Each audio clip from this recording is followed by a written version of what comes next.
Hello everyone, welcome to my channel readers path. तो जैसा कि हमने एचटेट पीवाईक्यू सीरीज स्टार्ट की हुई है, तो चलिए हम नेक्स्ट क्वेश्चन करते हैं। क्वेश्चन क्या है हमारे पास, एक्सप्रेस 135 डिग्री इन रेडियन के अंदर हमें एक्सप्रेस करना है इसको। तो इस चीज़ के लिए आपको क्या ध्यान रखना है कि हमारे पास जो पाई रेडियन होता है, ठीक है, पाई रेडियन जो है वो किसके बराबर होता है, 180 डिग्री के बराबर होता है। अगर आपको ये चीज़ ध्यान है तो आपके क्वेश्चन में कुछ भी वैल्यू यहाँ पर आ जाए, चाहे रेडियन में आ जाए तो आप उसको डिग्री में कन्वर्ट कर सकते हो, अगर डिग्री में आता है तो आप उसको रेडियन में कन्वर्ट कर सकते हो। अब यहाँ से हमें क्या ये हमारे पास होता है कि पाई रेडियन जो है 180 डिग्री के बराबर होता है। अब हमें कैलकुलेट करना है 135 जो डिग्री है उसको रेडियन में निकालना है। तो जो चीज़ हमें निकालनी है, अब हमें क्या करना है, 1 डिग्री की वैल्यू निकाल लेते हैं। अब 1 डिग्री की वैल्यू कैसे निकलेगी, पाई डिवाइडेड बाय 180 डिग्री। ठीक है, अब हमें 135 डिग्री की वैल्यू निकालनी है, तो 135 को हम इससे मल्टीप्लाई कर देते हैं। तो यहाँ से जब आप इसको सोल्व करोगे, इसको कैंसिल आउट करोगे, तो हम यहाँ से इसको 3 से कैंसिल आउट हो जाएगा, 3 से कैंसिल आउट कर लेते हैं। 3 4 ज़ा 12 एंड 3 5 ज़ा 45 आ जाएगा, यहाँ से 60 आ जाएगा। अब इसको हम और भी डिवाइड कर सकते हैं, 15 से डिवाइड कर सकते हैं, 15 3 ज़ा, और ये 4 पे कैंसिल आउट हो जाएगा। तो हमारे पास फाइनल आंसर क्या आ गया, 3 पाई अपॉन में 4। ठीक है, 3 पाई बाय 4, यानी कि ऑप्शन नंबर सेकंड हमारा करेक्ट हो जाएगा। तो आपको इसमें सिर्फ एक चीज़ ध्यान रखनी है, जो कि है pi radian is equal to में 180 डिग्री। चलिए अब नेक्स्ट क्वेश्चन पर चलते हैं। तो नेक्स्ट हमें गिवन है, if sine theta is equal to a by B and theta is in the first quadrant then cos theta is equal to, very easy question. तो इसको हम क्या करेंगे, ट्राइंगल बना लेंगे।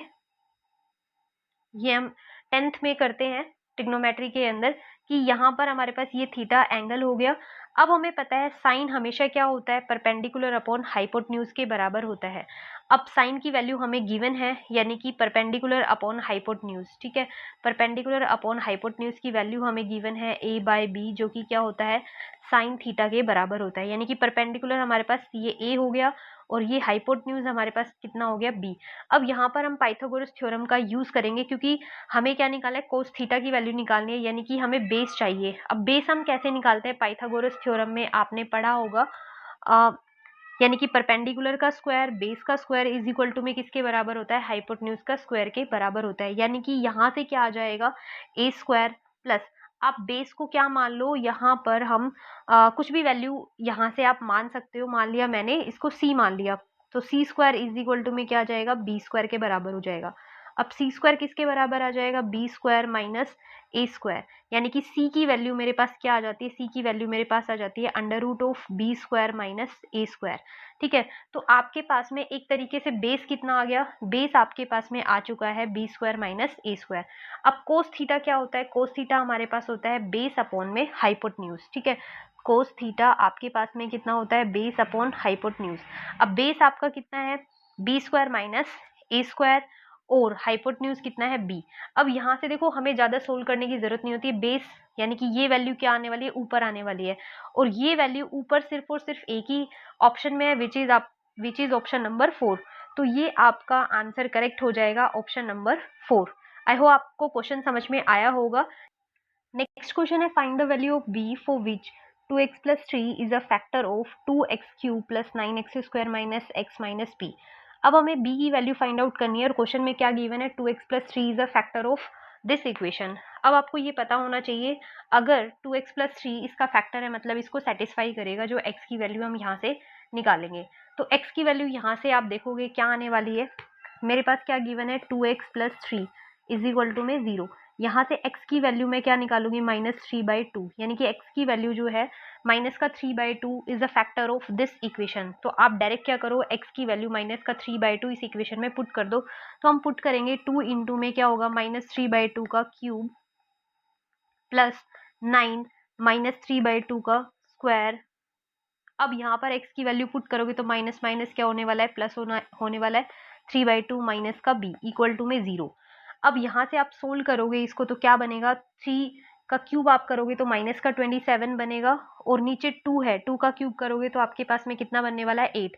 लेकिन 8 को जब आप 2 से डिवाइड करोगे तो आपके पास में कितना आ जाएगा, 4 आ जाएगा। तो मैं डायरेक्ट लिख रही हूँ -27/4 अब यहाँ से 3 का स्क्वायर करोगे तो 9 आएगा, और 9 को जब 9 से मल्टीप्लाई करोगे तो 81। 2 का स्क्वायर है तो 4 आएगा, plus 3/2 minus b equal to 0।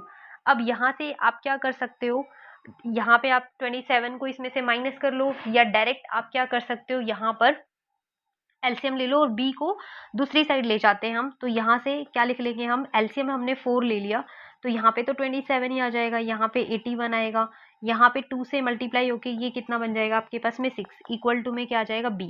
तो यहाँ से आपके पास जब आप इसको ओवरऑल कैलकुलेट करोगे तो ये आपके पास में कितना आने वाला है, ये आपके पास में आ जाएगा 60/4, यानी कि b की वैल्यू आपके पास में कितनी आ जाएगी, 15 आ जाएगी। तो जो कि आपका ऑप्शन नंबर सेकंड में गिवन है। तो आई होप इसमें ज़्यादा कुछ ऐसा नहीं था कि आप नहीं कर सकते हो। सिंपल कोई भी अगर हमें यहाँ पर फैक्टर दे रखा है तो एक चीज़ माइंड में क्लियर होनी चाहिए, जब भी वो फैक्टर होगा तो गिवन इक्वेशन को क्या करेगा, सेटिस्फाई करेगा। चलिए अब नेक्स्ट क्वेश्चन पे आते हैं। देखो यहाँ पर क्या दे रखा है, हमें इनकम का रेशो दे रखा है 2%, और उसके बाद हमें एक्सपेंडिचर का रेशो गिवन है, और उनकी मंथली सेविंग हमें गिवन दे रखी है। हमें क्या फाइंड आउट करना है, उनकी मंथली इनकम निकालनी है। तो आपको एक चीज़ पता होनी चाहिए, जो इनकम होती है मेरे पास, ठीक है, इनकम मेरे पास कैसे होती है, यस, जो सेविंग मेरे पास आएगी, इनकम में से अगर मैं एक्सपेंडिचर को माइनस कर देती हूँ तो मेरे पास क्या बचेगी, सेविंग बचेगी, ठीक है। तो यहाँ से हम कैसे कैलकुलेट करेंगे, देखो यहाँ पे इनकम का जो रेशियो है वो मेरे पास 9:7 गिवन है, और जो मेरे पास एक्सपेंडिचर है उसका रेशियो कितना गिवन है, 4:3। अब यहाँ पे देखो डिफरेंस दोनों में कितने का है, यहाँ पर मेरे पास है 2, यहाँ पे डिफरेंस कितना है, 1 का है। तो मैं इस डिफरेंस को भी 2 के बराबर बना लूंगी, 9:7, और यहाँ से जब मैं इसको 2 से मल्टीप्लाई करूंगी तो 8 रेशियो क्या बन जाएगा, 6 बन जाएगा। अब ये देखो, ये दोनों की इनकम है, ये दोनों का क्या है, एक्सपेंडिचर है। अब मैं यहाँ से डायरेक्ट क्या कर सकती हूँ, माइनस कर सकती हूँ। तो जो भी मेरे पास माइनस करने के बाद आएगा, इनकम में से मैं अगर एक्सपेंडिचर को माइनस करूंगी तो मेरे पास सेविंग आ जाएगी। तो 9 में से जब मैं 8 को माइनस करती हूँ, यहाँ पे भी डिफरेंस देखो 1 का डिफरेंस है, ठीक है, दोनों सेम है। तो यहाँ से मेरे पास 1 आया डिफरेंस, और 1 की वैल्यू मेरे पास क्या गिवन है, 2000 गिवन है, ठीक है। तो अब आपको क्या निकालनी है, इनकम निकालनी है, किसकी निकालनी है, तो किसी एक की मासिक आय है। अब देखो यहाँ से आप 2000 को 9 से मल्टीप्लाई करोगे तो 18,000 आ जाएगा, और दूसरा क्या आएगा, 14,000। तो आपको ऑप्शन में क्या गिवन है, 18,000 गिवन है, तो आपका ऑप्शन नंबर ए जो है वो करेक्ट हो जाएगा। आई होप आपको ये समझ में आया होगा। इनकम जो है वो किसके बराबर होती है, या तो एक्सपेंडिचर प्लस सेविंग के बराबर होगी, या जो सेविंग है दोनों की सेम है, ठीक है। तो यहाँ से इनकम में से हम एक्सपेंडिचर को माइनस करेंगे तो मेरे पास क्या आएगा, सेविंग आने वाला है। अब मुझे इनकम का रेशो गिवन था, एक्सपेंडिचर का गिवन था, और सेविंग मेरे पास गिवन थी 2000। तो अब मैं यहाँ से क्या करूंगी, रेशियोज को बराबर बनाऊंगी, और मैंने यहाँ पर क्या किया है, 1 सेविंग की वैल्यू निकाल ली है, यानी कि रेशियो की वैल्यू निकाली, तो रेशियो मेरे पास क्या आया, सेविंग में 1 आया, लेकिन मुझे 1 की वैल्यू क्या गिवन है, क्वेश्चन में 2000 गिवन है। तो यहाँ से अब मेरे पास इजीली इनकम निकल जाएगी। आई होप क्वेश्चन समझ में आया होगा। चलिए अब नेक्स्ट क्वेश्चन पर चलते हैं। क्वेश्चन आपके सामने है, इस तरीके से देखो, हम एक सीरीज गिवन है, तो यहाँ पे हम ट्राई करेंगे कैंसिल आउट होगा, ठीक है। तो अब यहाँ से देखो, आप जब 2 को 3 से मल्टीप्लाई करते हो और -1 करोगे तो 5 आएगा, यानी कि मेरी फर्स्ट टर्म क्या बनने वाली है, 5/3। इसके बाद मल्टीप्लाई है, 5 10 हो जाएगा, 10 को अगर आप माइनस करोगे तो 3 माइनस करोगे तो 7/5 बनेगा, एंड सो ऑन, इस तरीके से। अब आपको क्या करना है, 99 को 2 से मल्टीप्लाई करोगे तो कितना आ जाएगा आपके पास में, 998 आ जाएगा, और माइनस में क्या है आपके पास, 997 है। तो यहाँ से 997 आप माइनस करोगे तो 1001 1001 आपके पास में आएगा, और नीचे क्या आने वाला है, 999। अब देखो क्रॉस में कैंसिल आउट हो रहा है, किस तरीके से, ये ऐसे, यहाँ पे भी नीचे कहीं 7 आया होगा तो ये कैंसिल आउट हो जाएगा, इस तरीके से यहाँ पे भी कहीं 99 आया होगा, वो इससे कैंसिल आउट हो जाएगा। तो आपके पास में क्या बचने वाला है, 1001 डिवाइडेड बाय 3, ये आपके पास में फाइनल आंसर आने वाला है, विच इज ऑप्शन नंबर 3। तो आपको अब इस सीरीज का पैटर्न पहचाना था कि कैंसिल आउट किस तरीके से हो रहा है।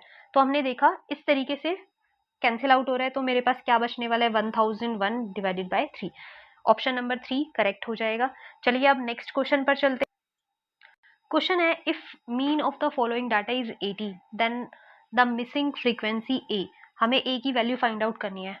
अब देखो मीन निकालने के लिए आपको क्या करना पड़ेगा, एक्स और एफ की मल्टीप्लाई करनी पड़ेगी और जो आपकी टोटल फ्रीक्वेंसी होने वाली है उससे आपको डिवाइड करना पड़ेगा। तो इस तरीके से ये निकालना है हमें। अब इस क्वेश्चन में देखो आपको अलग से सेपरेटली टेबल बनाने की जरूरत नहीं है, डायरेक्ट मल्टीप्लाई करके यहाँ पे लिखते जाओ आप। तो 12 को आप जब 7 से मल्टीप्लाई करोगे तो कितना आने वाला है आपके पास में 84। इस तरीके से 14 को 6 से मल्टीप्लाई करोगे 84 एंड 16 को 9 से मल्टीप्लाई करोगे 144। 18 को 13 से मल्टीप्लाई कर लो 234। 20 प्लस ए बनेगा यानी कि 20 ए बन जाएगा आपके पास, मल्टीप्लाई करोगे तो 20 ए। उसके बाद है 22 को 5 से मल्टीप्लाई करोगे 110 एंड 24 को 4 से जब आप मल्टीप्लाई करोगे तो आपके पास में कितना आने वाला है 96। अब इस 20 ए को हम सेपरेट कर लेते हैं और इन सबका क्या कर लेंगे, ऐड कर लेंगे। तो आप जब ऐड करोगे तो आपके पास में कितना आएगा 752 प्लस 20 ए। और नीचे आप जब इन सारी फ्रीक्वेंसीज को ऐड करोगे, यहाँ पे सारी फ्रीक्वेंसी को हमें ऐड करना पड़ेगा जो कि आपके पास में कितना आने वाला है 44 प्लस ए। अब ये जो वैल्यू है ये आपके पास में गिवन है किसके बराबर, 18 के बराबर। अब यहाँ से हमें क्या करना पड़ेगा, क्रॉस मल्टीप्लाई करना पड़ेगा। तो 752 plus 20 A is equal to 44 multiply 18 plus 18 A. अब यहाँ से कितना आने वाला है आपके पास में 752 plus 20 A is equal to में इसको मल्टीप्लाई करोगे तो आपके पास में आ जाएगा 792 प्लस 18 ए।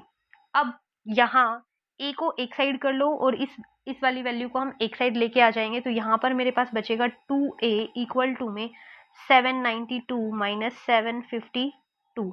तो a की वैल्यू क्या आने वाली है मेरे पास 2a इक्वल टू में कितना आ जाएगा 40। a की वैल्यू कितनी आ गई मेरे पास में 20।